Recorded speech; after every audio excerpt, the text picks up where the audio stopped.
les damos la bienvenida a Comprensión de los Tiempos Actuales. Continuamos con comunicación eficaz con el pastor Kyle Bauer y le damos lugar al pastor Kyle, que seguimos adelante con este tema, pastor.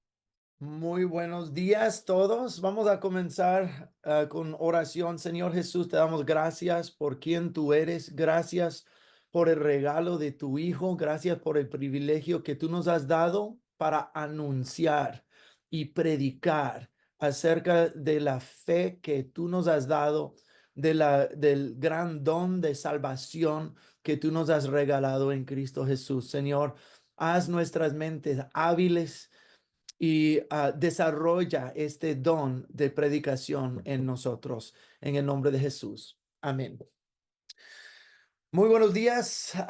Vamos a hacer retroalimentación después, pero hoy sí voy a enseñar un poco acerca de un poquito de la teología de predicación y de enseñanza, el por qué quiero que nuestras mentes y comprensión estén enfocadas en lo que estamos tratando de realizar con estas obras, porque si estamos cultivando este don dentro de nosotros, estamos cultivando la habilidad, cultivando la forma de pensar, pero a final de cuentas eso se trata de Dios y su palabra. Y nosotros somos mayordomos de su palabra. Hace tiempo el Señor, estuve en una conferencia y estuve mirando las conferencistas y yo no era conferencista, yo estaba asistiendo y yo miré todos los conferencistas ahí en la tarima y yo le dije al Señor, dije, Señor, yo podría estar ahí. Yo tengo habilidad suficiente para estar allí. ¿Por qué no me das oportunidades así? Y el Espíritu Santo no me lo dijo en una forma severa, pero me lo dijo directo. Él me dijo así, nunca se te olvide de que el mensaje es más grande que el mensajero. Y en esto me dijo muchísimo. Con decirme esta frase tan corta, me dijo muchísimo. Me dijo, esto no se trata de ti.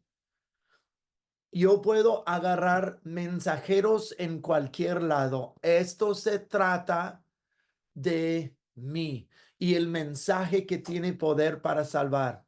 Nosotros como maestros, nosotros como líderes, nosotros como predicadores, nosotros como profesores, nosotros como siervos del Señor, no tenemos poder para transformar una vida.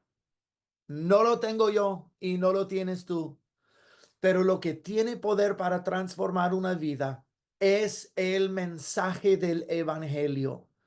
Y han habido muchos que han venido antes de nosotros y van a haber gente que van a venir después de nosotros anunciando el mismo evangelio. Y no se trata de uno. Sí, uno puede cultivar su comunicación eficaz, su manera de presentar, cultivar su manera de hablar, cultivar su manera de escribir y hacer un bosquejo. Y eso es importante. Pero esas cosas solo son un medio para llevar a cabo un final. Y el final es hablar claramente y eficazmente el mensaje del evangelio. Y entre más claro y más eficazmente lo podemos difundir, más apta la gente va a ser para recibir. Acuérdense, la primera cosa que hice en esta clase yo creo que esa es la sexta semana, ¿no? Hace 6 semanas comencé con esta, que aparecí todo greñudo y sudado y, y la respuesta suya era como que, ay, qué falta de respeto. Y sí, porque la presentación perjudicó el mensaje. Entonces, ese es el punto de la clase. ¿Cómo podemos destacar el mensaje y no no perjudicar el mensaje por la presentación. Eso incluye lo escrito, lo predicado, pero como he dicho por todas estas semanas, la manera de pensar, manera de organizar un bosquejo, la manera de llevar una lógica, la manera de exprimir el jugo de las escrituras, todo esto ayuda a destacar el mensaje porque se trata de él, no se trata de nosotros. Entonces, realmente eso es una clase de buena mayordomía del mensaje del evangelio. Entonces, quiero hablar por unos momentos acerca de la importancia de enseñar y de predicar. Y luego vamos a seguir un poquito de retroalimentación. Quiero escuchar sus preguntas y en la forma que puedo ayudar, dispuesto estoy. Número uno, la predicación es el método que Dios eligió. Es el método. Es el método más allá de milagros. Voy a hablar de milagros en unos momentos. Y no es que no creo en los milagros. No, claro que sí. Yo he visto muchos milagros. Seguro que tú también. Eso también es parte del método de Dios. Pero el milagro no es lo primordial. Él no, y los milagros son prometidos. Jesús dijo, el que crea en mi nombre, impondrán manos sobre los enfermos y sanarán, expulsarán demonios, hablarán con otras lenguas y etcétera. Pero es, es en base a la predicación. La predicación es el método de Dios. Romanos capítulo 10, versículos 5 al 18 dicen así. Moisés escribe de la justicia que es por la ley. El hombre que haga estas cosas vivirá por ellas, pero la justicia que es por la fe dice así, no digas en tu corazón quién subirá al cielo. Esto es para hacer descender a Cristo. ¿Quién descenderá al abismo? Eso es para hacer subir a Cristo de entre los muertos. Más bien, ¿qué dice? Cerca de ti está la palabra en tu boca y en tu corazón. Esta es la palabra de fe que predicamos. Si confiesas con tu boca que Jesús es el Señor, si crees en tu corazón que Dios lo levantó de entre los muertos, serás salvo. Porque con el corazón se cree para justicia y con la boca se hace confesión para salvación. Porque la escritura dice, todo aquel que cree en él no será avergonzado porque no hay distinción entre judío y griego, pues el mismo que es Señor de todos es rico para con todos los que lo invocan, porque todo aquel que invoque el nombre del Señor será salvo. ¿Cómo pues invocarán aquel en quien no han creído? ¿Y cómo creerán aquel de quien no han oído? ¿Y cómo oirán sin haber quien les predique? ¿Y cómo predicarán sin que sean enviados? Como está escrito, cuán hermosos son los pies de los que anuncian el evangelio de las cosas buenas o de las buenas nuevas. Pero no todos obedecieron el evangelio, porque Isaías dice, Señor, ¿quién ha creído nuestro mensaje? Por eso la fe es por el oír y el oír por la palabra de Cristo. Entonces, eso es una de las más grandes bases de una teología de predicación. ¿Cómo van a creer si no escuchan? ¿Y cómo van a escuchar si no hay quien les predique? Y la fe es por el oír. Entonces, esto es mandado por Dios. Es el método de Dios. Que hayan testigos que vayan a anunciar la verdad y no depende de nosotros de persuadir a la gente. Sí podemos mejorar nuestra comunicación, podemos mejorar cómo pensamos, podemos mejorar cómo hablamos y escribimos, podemos hacer eso, pero al final y al cabo, lo que depende de la conversión y la transformación de vida es la obra del Espíritu Santo.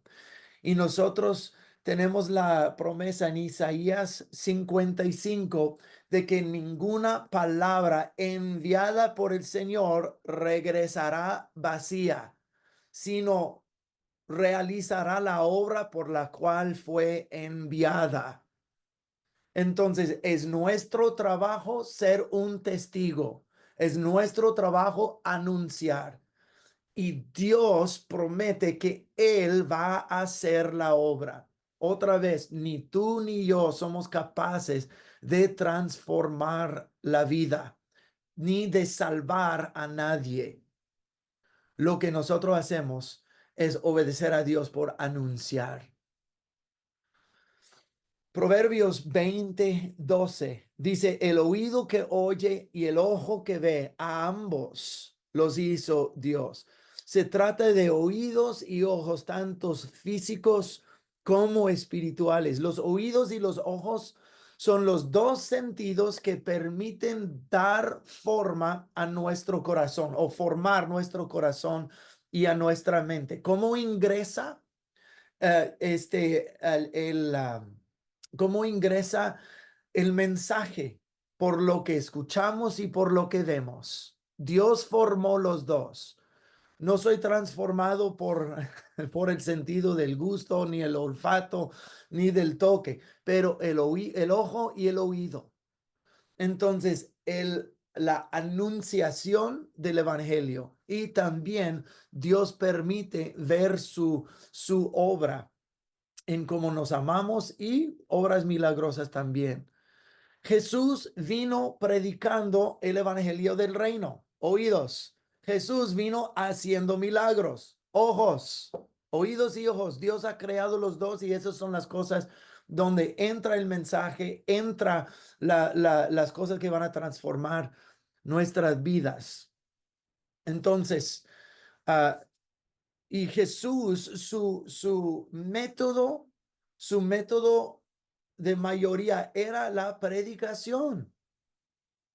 La primera cosa que Jesús hizo después de su bautismo y luego su tentación en el desierto, su ayuno de 40 días en el desierto, él vino anunciando el reino de Dios.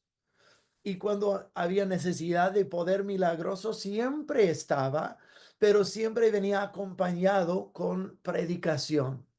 Primero de Juan 1, versículos 1 al 3, dicen así, lo que era desde el principio, lo que oímos y lo que vimos con nuestros ojos, lo que miramos, lo que tocamos con nuestras manos acerca de la palabra de vida.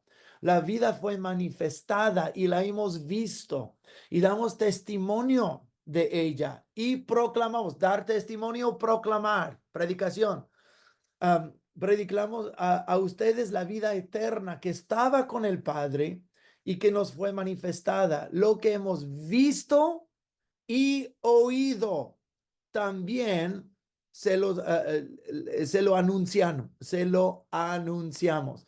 Entonces aquí en los primeros versículos de primera de Juan capítulo 1 dice lo que tocamos, sí, o sea que Jesús físicamente estaba entre nosotros, pero lo miramos, lo escuchamos y ahora nosotros damos testimonio para que también ustedes lo que hemos visto, oído, también nosotros lo anunciamos para que tengan este misma mensaje. La predicación número 2 es mandada por Dios. Moisés fue enviado al faraón para declarar, no, sí, Dios le dijo que vas a hacer mis obras, mis maravillas ante los egipcios. Pero ¿qué es la primera cosa que Dios dijo a Moisés que hiciera? Ve al faraón y dile, deja ir a mi pueblo. Antes de cualquier milagro fue la anunciación de la palabra de Dios. Isaías tiene en capítulo 6 del libro de Isaías, tiene una visión de la gloria de Dios llenando el templo. Fue purificado, reconoció su pecado delante del Señor y Dios dijo, ¿quién irá por nosotros? Y Isaías dice, heme aquí, envíame a mí. ¿Y qué es lo que Dios dice? Dice, ahora ve y dile a mi pueblo, anuncia, predica a mi pueblo. Sí, con Moisés y con Isaías habían milagros que sucedieron, pero su primer mandado del Señor fue, ve y diles, deja ir a mi pueblo, diles a mi pueblo, a Isaías. Jeremías, um, Jeremías no obró ningún milagro, pero ¿qué fue el ministerio de Jeremías? Escuchar la palabra del Señor y anunciarlo. Y se ve esto desde el primer capítulo del libro de Jeremías, de que su trabajo fue predicar, predicar y anunciar la palabra de Dios, aunque nadie hacía caso a su mensaje, eso no importa. Él tenía que anunciar de todos modos.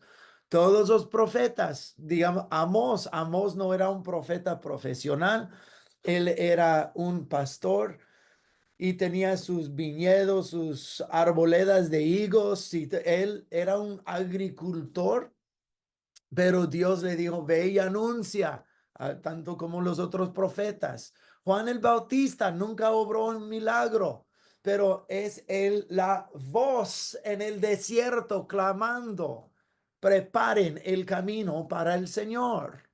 Entonces, ¿cuál fue el ministerio de Juan? No fue en lo milagroso, pero Jesús dijo de Juan el Bautista que entre todos los profetas no había un profeta más grande que Juan el Bautista, a pesar del hecho de que no obró ningún milagro. Pero él anunciaba y por su predicación preparaba el camino para Jesús. Ya hablamos de Jesús, la primera parte de su ministerio, anunciar la llegada del reino de Dios. Los apóstoles, ah, vayan y prediquen, vayan por todo el mundo, anunciando el evangelio del reino. Y todos los que están ordenados a ir y contar o predicar la palabra del Señor. Eso incluye nosotros que hemos sentido este llamado al ministerio de predicar, pero uno que digamos que no siente llamado al ministerio, todavía es un testigo de Cristo. ¿Y cómo difundimos la palabra de Cristo? Abriendo la boca. Si uno está en un avión, es alguien, o si te encuentras al lado de alguien y comienza la conversación, abriendo la boca y dando testimonio de Cristo Jesús. Si sea en una predicación bien ordenada o un testimonio de lo que Jesús hizo en tu vida, cómo te sanó, cómo te salvó, cómo te transformó en medio de una conversación orgánica con otra persona. Todo eso es predicar. La predicación también, número 3, exige una respuesta del oyente. Mateo capítulo 7, versículos 24 al 27. Dicen así, cualquiera pues que me oye estas palabras y las hace, será semejante a un hombre prudente que edificó su casa sobre la peña. Y cayó la lluvia y vinieron torrentes, soplaron vientos y golpearon contra aquella casa, pero no se derrumbó porque se había fundado sobre la peña. Pero todo el que me oye esas palabras y no las hace será semejante a un hombre insensato que edificó su casa sobre la arena. Cayó la lluvia, vinieron los torrentes y soplaron vientos y azotaron contra aquella casa y se derrumbó y fue grande su ruina. Quiero que se den cuenta de lo que Jesús dijo acerca de su palabra predicada. El que oye y las pone en práctica, las hace. Escuchar en el griego conlleva una respuesta implícita. El que oye las palabras y las obedece es semejante a un hombre que edificó sobre una roca. Entonces, y el que oye y no hace, pues de nada vale mis palabras, porque se va a derrumbar su casa. Entonces, el escuchar exige una respuesta del oyente. Mira lo que Jesús dijo en Juan 15:22. Dijo, si yo no hubiera venido y no les hubiera hablado, no habrían sido culpables de pecado, pero ahora no tienen excusa para su pecado. O sea, el momento que escuchamos, respondamos o no respondamos, el momento que escuchamos somos responsables y todos nuestros oyentes son responsables por lo que oyeron. Entonces la predicación exige una respuesta y no todos van a responder. Lamentablemente no todos van a responder. Pero como dijo Jesús aquí en Juan 15:22, si no les hubiera hablado, si no hubiera testimonio, si no hubiera predicación, entonces serían libres de culpa. Pero ahora que han escuchado, no hay excusa. Crean o no, respondan o no, no hay excusa. Si la persona quiere rechazar, si la persona quiere enviar seguir su propio camino, un día van a estar delante de Dios. Y Dios va a decir, ¿qué hiciste con la palabra que te envié? No, ¿cuál palabra? Acuérdate que te envié un predicador y no quisiste escuchar. ¿Sabes qué? Eso es algo que no me gusta hablar mucho, pero cabe en esa situación. Teresa y yo éramos misioneros en México y yo sufrí un secuestro. Uno de estos secuestros telefónicos donde amenazan tu familia, no estaba en casa, no tenía forma de saber si mi familia estaba bien o no, y habían unas cosas sospechosas ocurriendo fuera de nuestra casa, no estaba yo allí. Entonces, larga historia corta, estaba en el teléfono con uno que quería secuestrarme y, y terminamos hablando largo rato. Y yo estaba en mucha duda, no sabiendo qué iba a pasar ni conmigo ni con mi familia. Y era un momento muy de mucho temor. Y entonces yo, al final de cuentas, él gritándome, hablándome cantidad de groserías y que dame dinero, si no voy a cortarte los dedos, voy a matar a tus hijos y todo ese rollo. Y terminamos hablando por largo rato y dije, y yo pensé, pues si eso es cierto y eso va a ser mi última noche aquí en la tierra, entonces voy a ir con un fuego de gloria. Entonces comencé desde Génesis hasta Apocalipsis, le anuncié el evangelio y, hablé de todo de Cristo y él me estaba bien juicioso escuchándome, no, no juicioso en nada, en ninguna otra parte de su vida, pero sí me estaba escuchando y decía que se llamaba Gilberto, seguro que eso no era su nombre, pero y, y, y al final le dije, ¿sabe qué, Gilberto? Y dije, déjame decirte algo. Y dije, al final de cuentas, sea uno bueno o malo, sea uno creyente o no creyente, todos vamos a estar frente a Dios algún día. Y dije, Gilberto, eso es lo que no quiero que pase con usted. No quiero que un día estés frente a Cristo y Él te diga, ¿qué hiciste con lo que mi siervo Kyle Bauer te dijo del Evangelio? Y tú lo rechazaste, ahora vete al infierno, no te conozco, lárgate de mí. No, estaba bien callado en el otro lado del teléfono. No sabía ni cómo responder. Y dije, esa es la verdad. Yo te he dicho la verdad. Ahora te toca responder. No, hombre. Y bueno, como él quería dinero por por mi vida cuando cuento esa historia. No, y digo que había un servicio de iglesia en esta noche, que hasta me pidió cantar, y no, yo puras alabanzas ahí, hasta puso su esposa a escucharme cantar alabanzas al Señor, y luego le prediqué eso, pero él quería, o sea, obviamente quería sacar dinero por mi vida. Y digo a la gente, no, había un servicio de escuela, de iglesia en esta noche, había adoración, había predicación, pero el Gilberto quería tomar la ofrenda.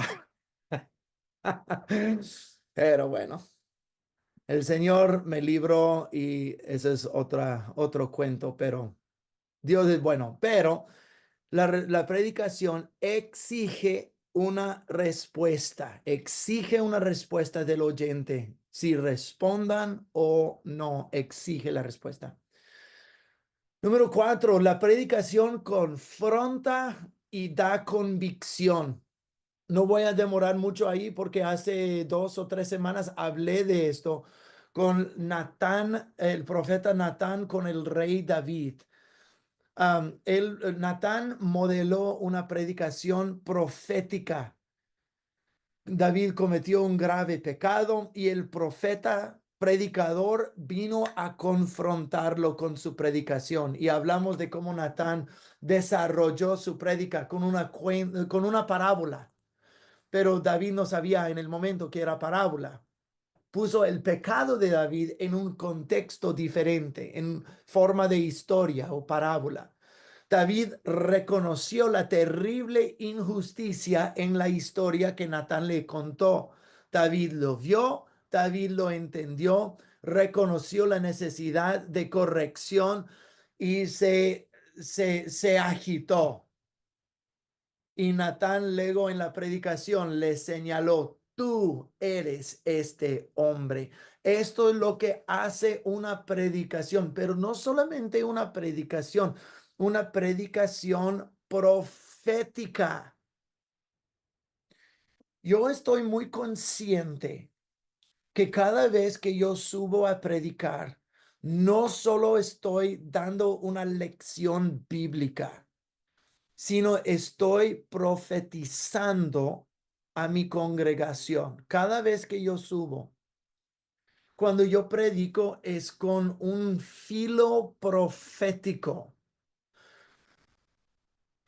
¿Cómo es tener un filo profético en la predicación? Déjame hablar de esto por un momento. También lo hago no solamente en la predicación, sino en la enseñanza también. Muchos de ustedes han estado en otras clases mías y yo estoy muy consciente de la temática que estoy desarrollando, pero siempre con un oído al Espíritu Santo. Que la profecía no es necesariamente predecir el futuro. Muchos creen lo profético es, eso es lo que va a pasar en el próximo año, próximo. Sí, eso puede ser, pero lo profético realmente es estar sintonizado con el Señor, sabiendo lo que Él está haciendo y escuchando lo que Él está diciendo y anunciando lo que Él está actualmente haciendo en el momento. Entonces, cuando yo escucho del Señor y digo, y escucho de Dios decir, la congregación necesita esto. Quiero que prediques de esto. Ahora la predicación no se trata de mí, se trata del Espíritu Santo. ¿Qué está haciendo Él? ¿Qué está diciendo Él? ¿Qué está confrontando Él? ¿Qué está exigiendo Él de nosotros? ¿Hacia dónde nos está llevando Él? Yo soy el pastor principal de mi iglesia, pero yo no soy el pastor el mero mero. Jesús es el buen pastor de toda su iglesia y yo soy un subpastor debajo de su mando. Entonces, ay de mí si yo predico lo que yo quiero predicar o una predicación que a mí me eleva o destaca mi conocimiento. ¿Qué dice la Biblia acerca de conocimiento? El apóstol Pablo dijo, el conocimiento enorgullece, pero el amor edifica. Y él dijo, ojalá que todos hablaran en lenguas, pero mejor que lenguas todavía es profetizar. Y la profecía es la declaración de lo que Dios está actualmente haciendo y diciendo. Y cada vez que uno sube al púlpito, cada vez que uno enseña una clase, siempre debe tener el filo profético de que Dios está aquí ahora. Yo soy mayordomo de su palabra y yo no estoy esto para destacarme a mí. Estoy ahí para destacar la bondad de quien Él es y ayudar a la gente a responder a la palabra actual del Señor en este momento. Entonces, cuando yo preparo predicaciones, enseñanzas, es siempre con mi oído atento al cielo. Señor, ¿qué estás diciendo tú? ¿Qué estás haciendo tú? ¿Y cómo quieres que nosotros respondamos a lo que tú estás haciendo? Y en base a esto comienzo a desarrollar la predicación. Y la predicación profética confronta pecado, confronta errores en la vida, confronta maneras erróneas de vida o pensamientos erróneos en cuanto a la palabra de Dios. Entonces, cada vez es qué está diciendo el Espíritu Santo, no lo que quiero decir yo. Nunca es, no, el momento que es lo que quiero decir yo porque soy el experto. No, no, no, ya se perdió la unción. La unción es cuando tú estás sintonizado con el cielo, haciendo lo que Dios te envió a hacer. Yo estoy persuadido de que cada iglesia que nombra el nombre del Señor tiene una agenda, o el cielo tiene una agenda para cada servicio que destaca esta iglesia. Y nosotros como líderes y pastores es nuestro trabajo decir, Señor, ¿cuál es tu propósito y tu agenda para este servicio ahora? ¿Qué quieres que yo haga? ¿Qué quieres que yo diga? ¿Hacia dónde quieres que quieres tú que nosotros vayamos? ¿Y cómo quieres que nosotros respondamos? ¿Qué quieres que aprendamos? ¿Hacia dónde nos estás llevando? Y eso es uno de mis grandes trabajos como pastor, es siempre tener el oído atento al cielo para poder confrontar. ¿Qué dice la Biblia misma acerca de la palabra de Dios? Es bueno para reprender, para instruir, para guiar, para edificar, para confrontar y para edificar la vida en toda justicia y rectitud. Eso es lo que sirve la palabra, es la palabra profética que nosotros estamos dando. Quiero hablar de predicación y los milagros. Voy a destacar algunos puntos y voy a hacerlos rapiditos para que podamos seguir con retroalimentación. Pero número uno, los milagros no son un ministerio tan importante como la predicación y la enseñanza. Los milagros son siervas de la predicación. Escuchen, los milagros son siervos de la predicación. Donald G., un teólogo tremendo, dijo así, la sólida obra misionera no se cumple atrayendo a grandes multitudes para presenciar un ministerio de sanidad en una campaña de avivamiento. Eso es fácil. Necesita una predicación y una enseñanza sólida para producir frutos que permanezcan. Los milagros pueden atraer atención, pueden ministrar a la persona, pueden dar la señal hacia algo más grande y tienen su lugar. No me malentiendan como que estoy predicando en contra de los milagros. No, pero los milagros no producen fruto en la vida de uno. Pueden ser una señal que dirige la atención hacia Cristo.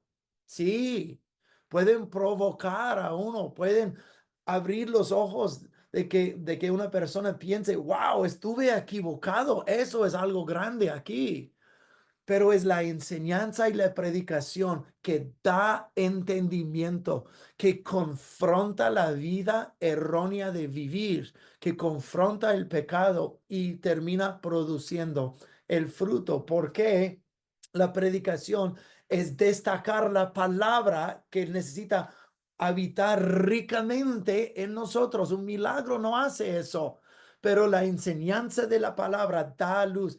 La Biblia dice en Salmo 119, 130, dice, la exposición de tu palabra trae luz.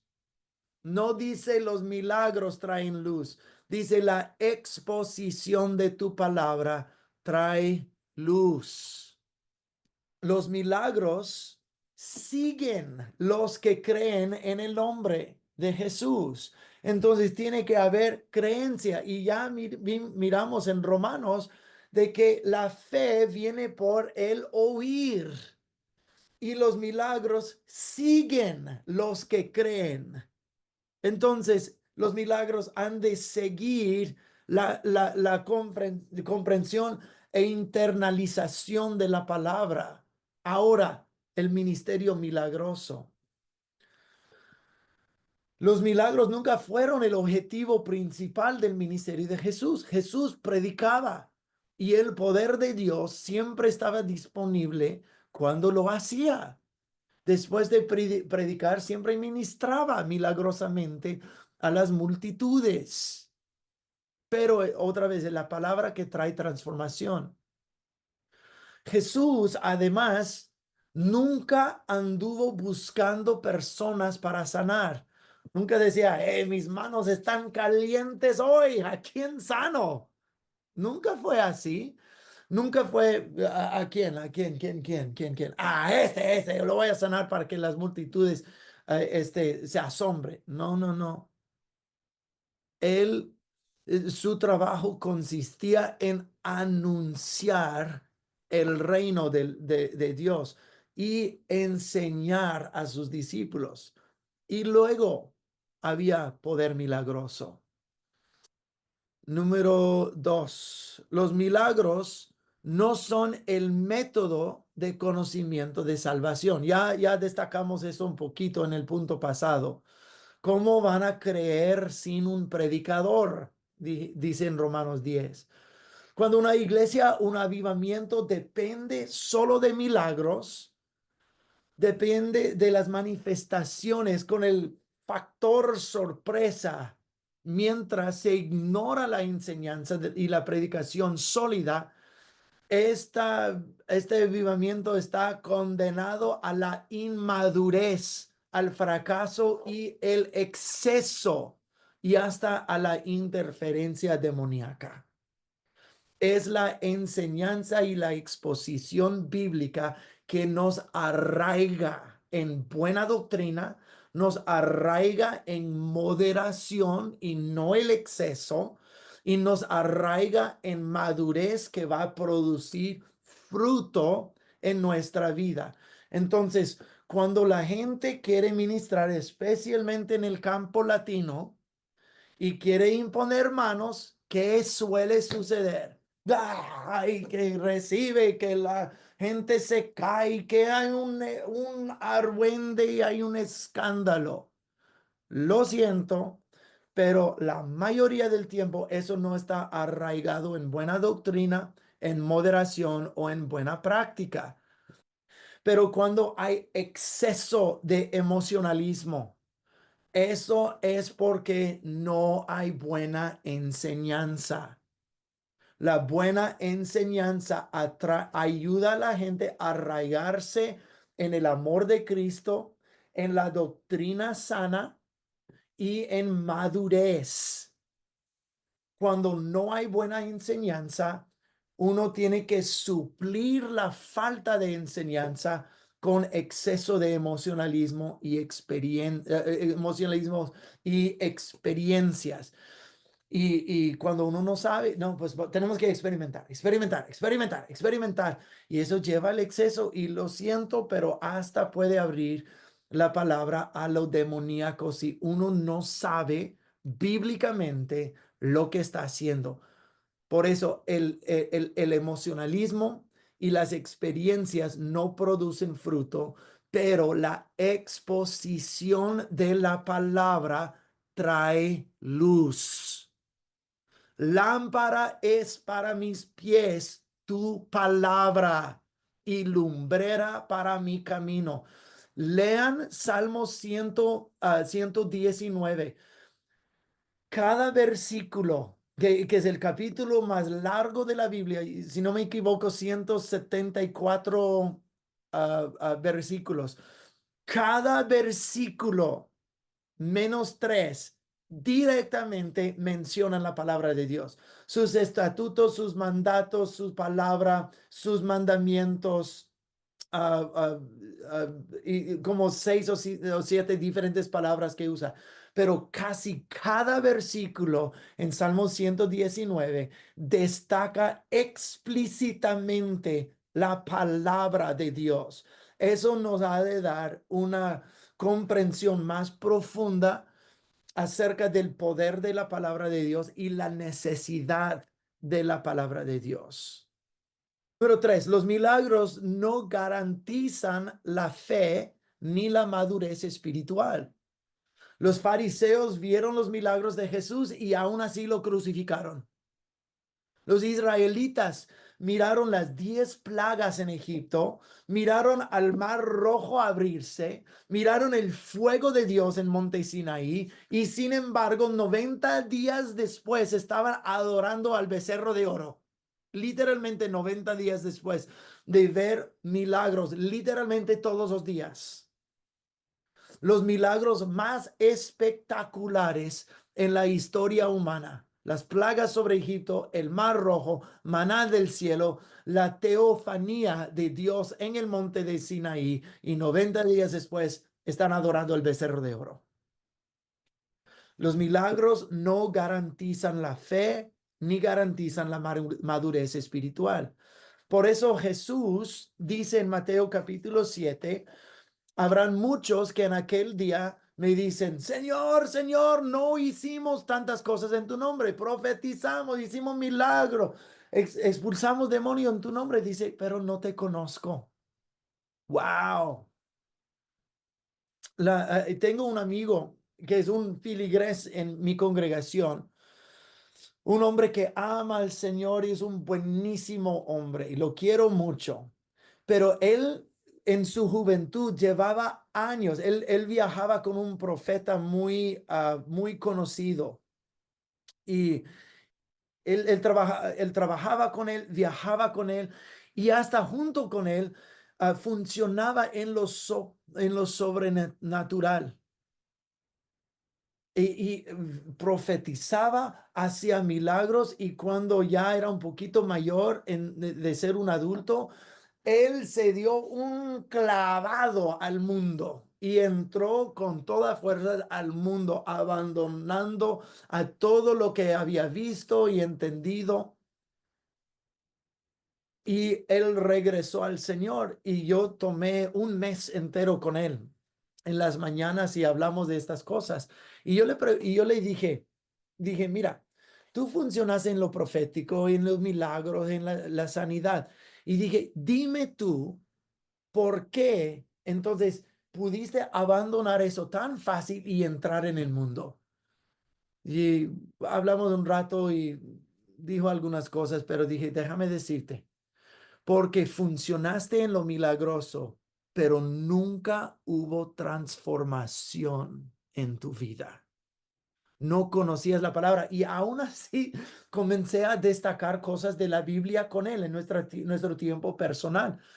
Y era obvio que no leía la Biblia. Amaba al Señor, conocía lo milagroso, pero le decía cosas. Dice, ¿qué dijo Jesús en cuanto a eso? Y él, dice, ¿te acuerdas de esta parábola de Cristo? Y dije, ¿no sabes?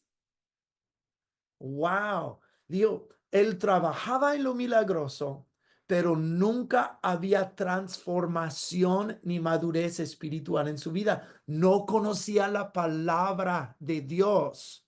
Entonces, el milagro no garantiza la fe, tampoco la madurez espiritual. Por eso, los milagros son acompañantes de la predicación. No queremos un espectáculo, un emocionalismo o un éxtasis espiritual. Hay momentos para esto, sí, y no lo niego y los he experimentado. Hay momentos para esto, pero lo que va a hacer uno crecer es destacar la palabra de Dios. Siguiente, las personas inmaduras son aquellas que corran tras el factor sorpresa o el éxtasis espiritual en lugar de crecer en la gracia de Dios. Esto es lo que Pablo estaba corrigiendo en la iglesia de Corinto. Ellos amaban usar las lenguas más que la profecía y más que el amor y más que la edificación. Pablo llamaba a la iglesia en Corintio niños, los llamaba inmaduros. Pero ¿qué decía en 1 Corintios 13? Yo puedo hablar con las lenguas de hombres y ángeles. Yo puedo conocer todo, tener sabiduría y entender cada misterio y tener revelación. Pero si no tengo el amor, si no estoy arraigado en el amor, la gracia del amor de Dios no ha crecido en mí, de nada sirve. Oh, oigan eso, de nada sirve. Toda la revelación, todo el milagro, todas las lenguas, todas las emocionalismo y todo el éxtasis espiritual y todas las visiones y toda la profecía. Dice, de nada sirve si no estoy arraigado en la gracia del amor de Dios. Y esto se destaca por conocer la palabra de Dios. Y esto se destaca por la predicación y la enseñanza. Siguiente. A lo largo de la Biblia, lo sobrenatural se entrelaza con lo natural. Entonces, a Pablo le dijeron sobrenaturalmente, le dijo un ángel que sobrenaturalmente que iban a sobrevivir el naufragio. Luego todos tuvieron que nadar hasta la orilla. Entonces, había algo sobrenatural, el mensaje del ángel, pero ellos tuvieron que poner pies a la cosa y actualmente nadar o sea, el ángel no levantó el barco y lo llevó a la tierra. Otro sobrenatural entrelazado con lo natural. Pablo estaba recogiendo los palos para un fuego después del naufragio, cuando la víbora lo mordió, y eso se convirtió en una ocasión para un evento sobrenatural. Jesús tomó 5 panes y 2 peces del almuerzo de un niño e hizo un milagro. Entonces nosotros estamos entrelazados, la palabra, nuestra vida naturales y cómo Dios nos encuentra en medio de eso, pero muchos quieren solo enfocar en lo sobrenatural y sobrenatural. Y lo siento, pero eso está entrelazado con la palabra, con la vida natural también. Dios hace cosas milagrosas, pero junto con esas cosas. Entonces, hay que tomar eso en balance, especialmente anclado y arraigado en la palabra de Dios.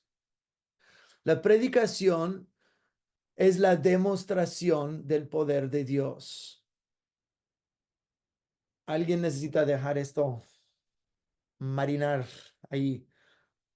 La predicación es la demostración del poder de Dios. Porque cuando digo, ¿qué es la demostración del poder de Dios? No, las sanidades, milagros y no. 1 Corintios 2, 4 a 5, Pablo no dice que su predicación iba acompañado y no dice que su predicación iba acompañada de demostraciones de poder, sino que era en sí misma la demostración del poder de Dios.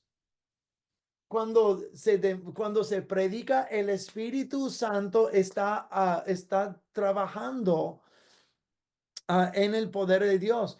Y el milagro más grande, no se equivoquen en eso, el milagro más grande no es abrir el mar rojo, ni maná del cielo, ni una sanidad extraordinaria. El milagro más grande es la transformación de un corazón humano de impuro a santo, de enojado a amoroso, de uno de odio a uno de paz. Uno que era conformado al pecado, ahora que es conformado a la imagen de Cristo. Y esto es por la predicación de la palabra de Dios. Próximo, el conocimiento y la sabiduría son dones del Espíritu Santo en la predicación. Acuérdense de los dos de los discípulos de Cristo en el camino a Emaús en la noche de la resurrección. No ocurrió ningún milagro. Jesús los alcanzó, estuvo caminando con ellos. Y él comenzó, ¿qué hizo Jesús? No dijo, déjame demostrar que soy Jesús y es un grande milagro. No, ¿qué es lo que hizo Jesús? Comenzó a abrir las escrituras con ellos. Y luego al final, cuando Jesús desapareció de su medio, ellos dijeron, ¿no ardía nuestro corazón dentro de nosotros? El milagro era en destacar la palabra de Dios. Entonces, y escuchen eso, la mayoría de los dones del Espíritu Santo, 5 de los 9 en 1 Corintios 12, 5 son dones hablados. La palabra de conocimiento, la palabra de sabiduría, la profecía, las lenguas, la interpretación de lenguas. Esas son cosas habladas. Conocimiento y la interpretación de lenguas es para que todos entendamos la palabra del Señor que está haciendo. La profecía es destacar la palabra del Señor. O sea, 5 de los 9 son destacar la palabra de Dios.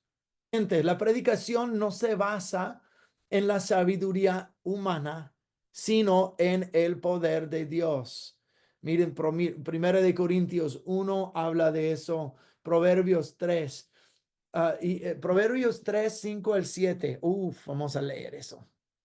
Confía, escúchenme, porque esto es uno de los versículos que más utilizo cuando pienso en predicar. Confía en el Señor con todo tu corazón y no te apoyes en tu propia inteligencia. Reconócelo en todos tus caminos y Él enderezará tus sendas. No seas sabio en tu propia opinión. Teme al Señor y apártate del mal. Cuando pienso en enseñar y pienso en predicar, pienso primeramente en confía en el Señor con todo tu corazón y no dependas de tu propio entendimiento. No dependo en mis grados y mis estudios y mis lecturas y todo eso. No, primeramente, Señor, instrúyeme tú. Dependo de ti. Siguiente, la predicación no destaca habilidades de las personas, sino la revelación, la sabiduría y el conocimiento de Dios. No se trata de ti, se trata de Él. Déjame leerles, eso es una cita larga por Donald G. Pero escuchen, por favor. Dice, los hijos maduros de Dios suelen disfrutar de una fiesta espiritual cuando escuchan a uno de los verdaderos evangelistas de Dios. En realidad, a menudo han escuchado el primero y más grande de todos los dones del Espíritu, la palabra de sabiduría. Una experiencia tristemente opuesta es cuando los predicadores tratan de dar a los creyentes lo que afirman ser mensajes profundos en una convención y solo logran empañarlos con teorías de su propia invención. A menudo pienso que uno de los mayores cumplidos que se le han dado a un predicador o a un maestro es cuando la gente, cumplidos, halagos, perdón, uno de los mayores halagos que se le han dado a un predicador o a un maestro es cuando la gente exclama que es tan simple, porque simple no es lo mismo que superficial. Pero cuando uno predica y dice, wow, yo entendí eso. Ahí comienza la transformación. Y la última cosa, y luego vamos a hacer retroalimentación número 10. La predicación es el método que Dios designó para que su mensaje fuera difundido. Ya hablamos un poco de eso y no lo voy a desarrollar más. Pero ojalá que eso les haya dado un panorama más grande acerca de la importancia de la predicación y destacar la palabra de Dios y no depender de emocionalismo, no depender de solo un servicio, un culto de sanidad o una... No, no, no, no. Hay que arraigarse en la palabra de Dios. La exposición de la palabra de Dios trae luz.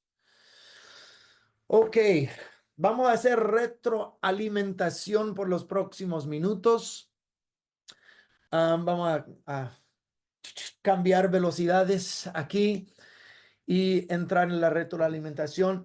Yo creo, si no me equivoco, que yo he alcanzado comentar sobre todos los bosquejos que se me han enviado en el correo electrónico. Am, si no he comentado sobre el tuyo, por favor, vuélvelo a enviar y lo voy a mirar. Si, si no lo has enviado, pues no puedo ayudarte. Entonces, si quieres un poco de comentarios o observaciones, mándamelo y lo haré durante esta semana. Ahora, siento que necesito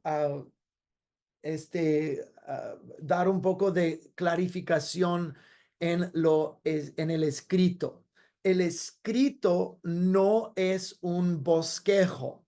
Sí hay un bosquejo escrito, pero el escrito es algo académico. Yo voy a enviarles un escrito que yo hice y es en línea con todo lo que es la teoría LGBTQ y todo eso.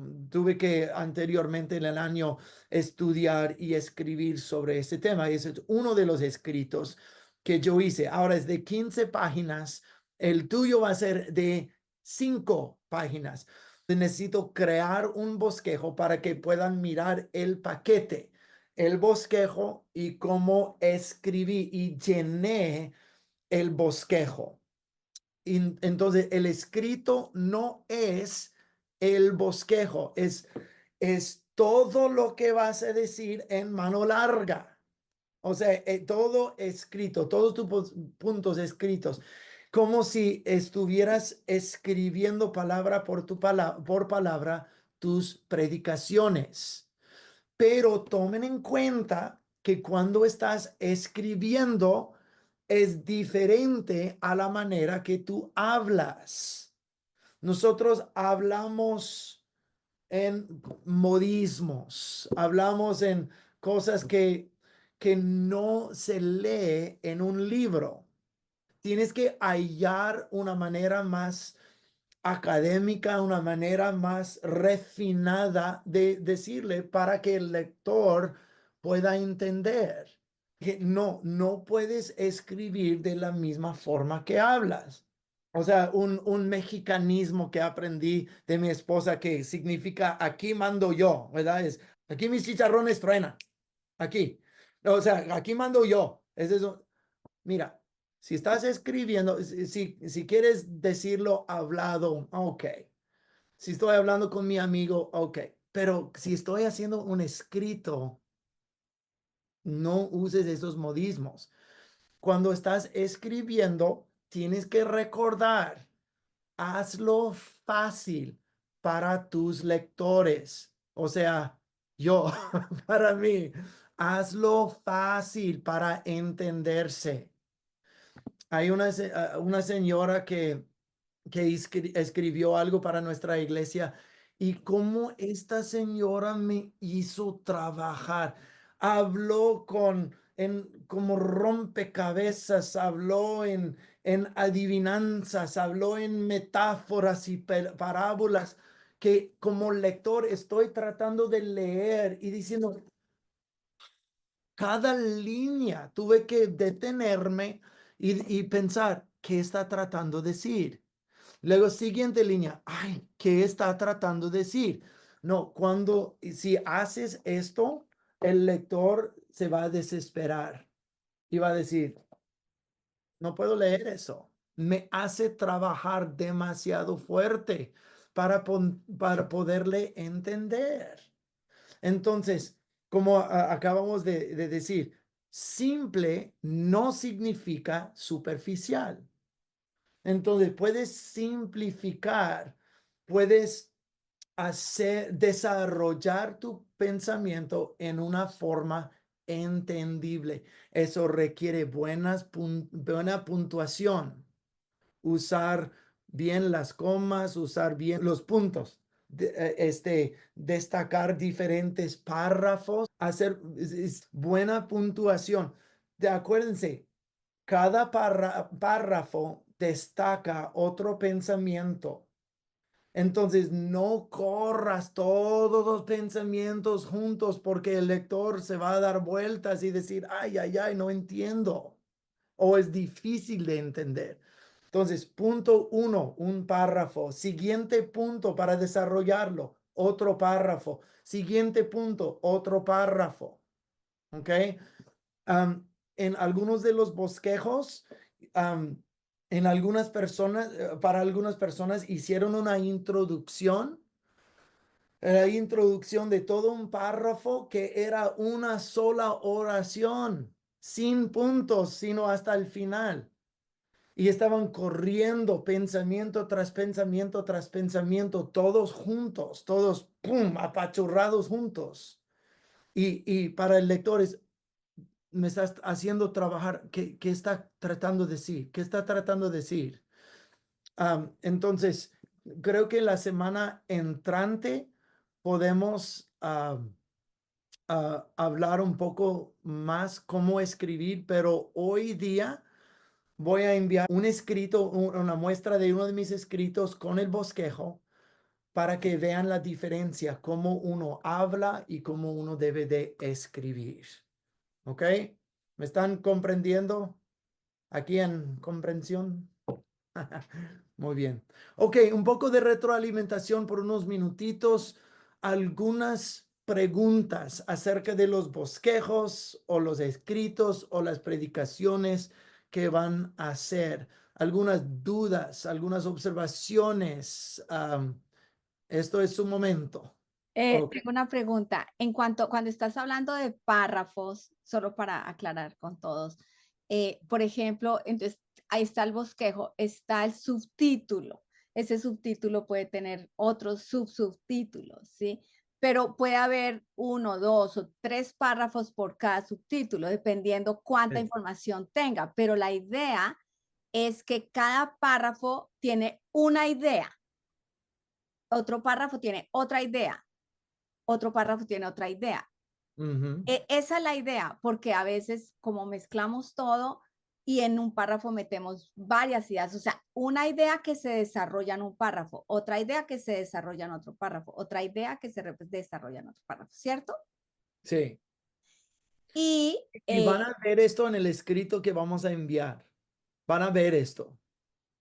Ujú. O sea, eso es importante para poder escribir bien. Y la otra cosa es que a veces por eso es chévere el bosquejo. El bosquejo nos ayuda a tener todo el mapa completo para poder desarrollar todas las Ya. ideas. E inclusive cuando usted tiene de un subtítulo 3 otras ideas, escríbalas para desarrollarlas párrafo por párrafo. O sea, el bosquejo es el mapa y ahora en el escrito le va poniendo las ideas. Esa es una buenísima forma de ponerlo. El bosquejo es una mapa. Sí, perfecto.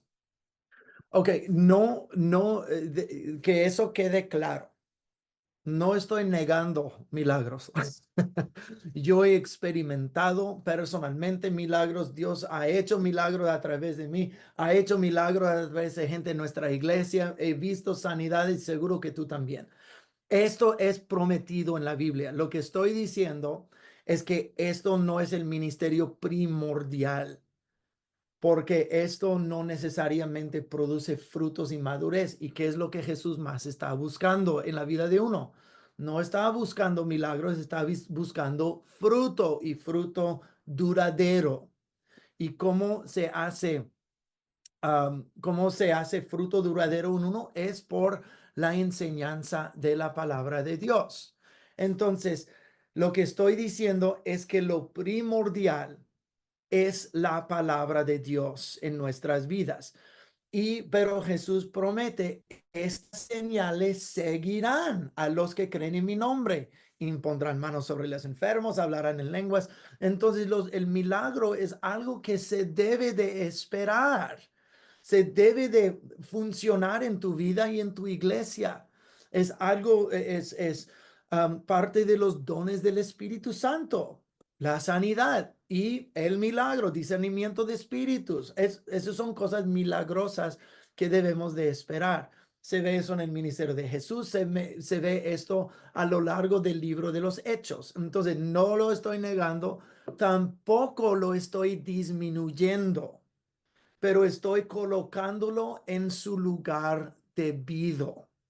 Debe ser sujeto a la palabra de Dios, no por encima ni destacar esto y solo esto a la exclusión de la palabra de Dios. Es la palabra que nos produce fruto, nos da madurez, nos arraiga en sana doctrina y nos hace crecer en la gracia de Dios, el conocimiento de Cristo. Y los milagros siguen, no son lo primordial, es lo que estoy tratando de decir.